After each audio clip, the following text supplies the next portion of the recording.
2 minutes pour agir avec LCL Impact Climat. Investir, c'est bien. Investir responsable, c'est mieux. De plus en plus de placements sont respectueux de l'environnement. Anne Rakoto, bonjour. Bonjour Gilane. Vous êtes responsable commercial distribution tiers chez CPR Asset Management.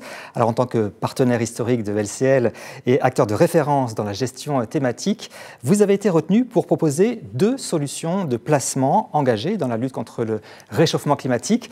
Quelle est l'originalité de ces fonds ?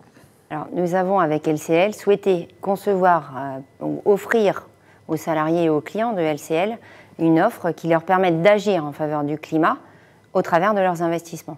Nous avons lancé les fonds LCL Compensation Carbone en mars 2020 avec un triple objectif. Le premier objectif consistait à encourager les sociétés dans le cadre de la transition climatique.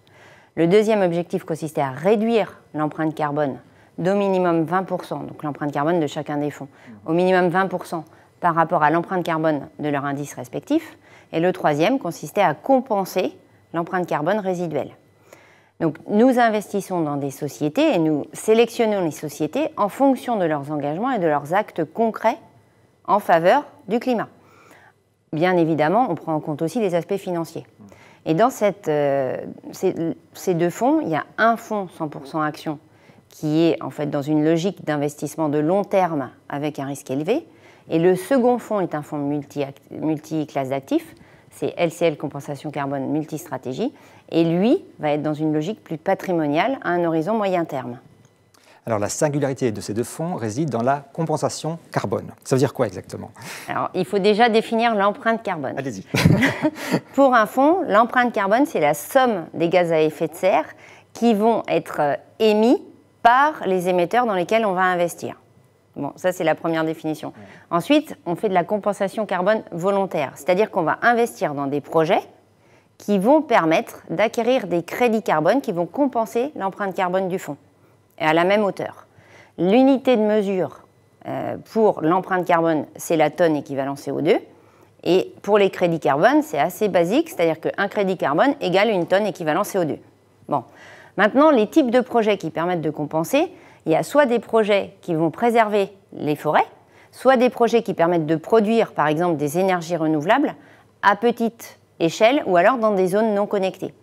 Et pour illustrer le propos, sur la première année d'exercice de LCL Compensation Carbone Action Monde, donc le fonds 100% Action, nous avons en fait eu une empreinte carbone de 7433 tonnes équivalent CO2.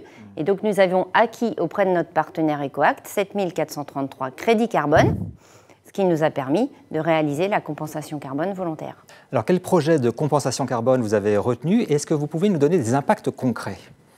Oui, alors grâce aux investissements des clients et des salariés de LCL, nous avons acheté 15 447 crédits carbone au titre de la première année pour compenser l'empreinte carbone des fonds.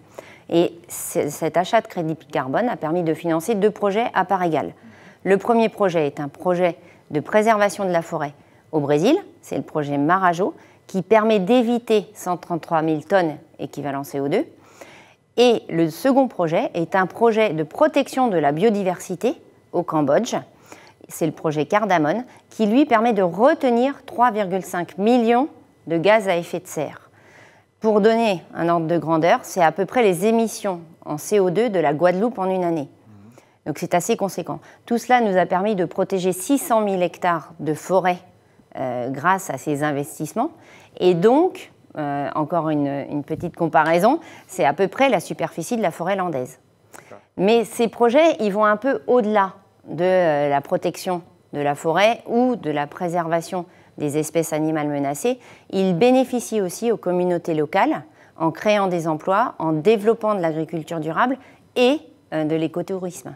Alors j'imagine que vous voulez aller encore plus loin. Quels sont vos projets ? Alors à court terme, nous lançons le fonds LCL Compensation Carbone Action Euro, qui est un fonds investi dans des actions de la zone euro et qui sera éligible au PEA. Et à plus longue échéance, la thématique climatique est très vaste. Donc on a beaucoup de projets et j'espère qu'on pourra en discuter. Vous reviendrez dans ce studio. Merci beaucoup Anne Rakoto. Merci. Voilà, on voit qu'on peut investir dans des fonds et respecter l'environnement, comme par exemple au Brésil ou au Cambodge. À bientôt.